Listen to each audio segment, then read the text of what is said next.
ప్రభుత్వ పాఠశాలల్లో మౌలిక వసతుల కోసం ఏటా కోట్ల రూపాయలు కేటాయిస్తున్నా సదుపాయాలు మాత్రం అస్సలు మెరుగుపడటం లేదు. ప్రాంతం ఏదైనా సర్కారీ బడుల పరిస్థితి అత్యంత దయనీయం.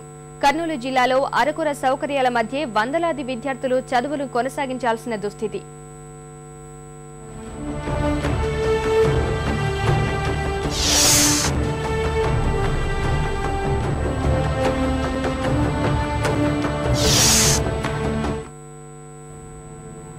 రాష్ట్రంలో ప్రభుత్వ పాఠశాలల పరిస్థితి చెప్పనక్కర్లేదు.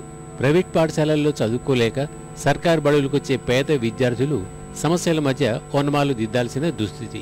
కర్నూలు జిల్లాలో 400 ప్రాథమికోన్నత పాఠశాలల్లో సుమారు 9,000 మంది విద్యార్థులు చదువుకుంటున్నారు. ఈ పాఠశాలల్లో బోధన సంగతి సరస్వతి కెరుక నేటికి కూర్చోడానికి సరైన తరగతి గదులు లేవు. చిరుజల్లులు కురిస్తే చాలు పాఠశాలలు మురికి గుంటలను తలపిస్తున్నాయి. చాలా పాఠశాలలకు ప్రహరీలు లేకపోవడం వల్ల జంతువులు ఇక్కడే తిష్ట వేస్తున్నాయి. అంతా బురద తాక్కుంటుంది. మేము స్కూల్లో ఎలా కూర్చోవాలి అంతా వాళ్ళకైతే చాలా బాగా చేసినారు, మాకైతే చేయలేదు సార్.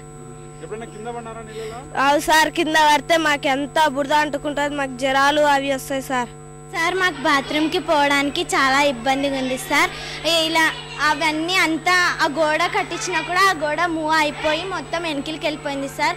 బాయ్స్ కూడా పైకి ఎక్కి అదంతా ఏం కట్టలేదు, చాలా ఇబ్బందిగా ఉంది సార్. ఆ అమ్మాయిలకు పోవడానికి చాలా ఇబ్బందిగా ఉంది. కాలువ నీళ్ళు మొత్తం గలీజు, మా కాంపౌండ్ వాళ్ళు లేనందువల్ల పందులు వస్తున్నాయి. అది సార్ ఇది బంజల దొడ్డి కన్నా అధ్వానం అయిపోయింది సార్. ఈ నీళ్లు ఈ బురదలోన పందులు, ఈ కాంపౌండ్ లేనందువలన పందులు తిరుగుతున్నాయి. నానాక రోగాలు వస్తాయి సార్. దీనిలో ఈ పిల్లలకు కూడా రోగాలు వస్తాయి. కనుక దీని మీద వెంటనే చర్య తీసుకోవాలని కోరుతున్నాం సార్. దుర్భర పరిస్థితుల మధ్య పాఠాలు చెప్పలేక సతమతమవుతున్న ఉపాధ్యాయులు కనీస సౌకర్యాలు కల్పించండి అయ్యా అంటూ అధికారులకు విన్నవించిన ఫలితం శూన్యం. స్ట్రెంత్ బాగుంది, పిల్లలు బాగున్నారు, అన్ని బాగున్నాయి. కానీ ఇక్కడ పందులు అవి వాళ్ళు పిల్లలు భోంచేసిన తర్వాత వాళ్ళు భోంచేస్తున్నారు.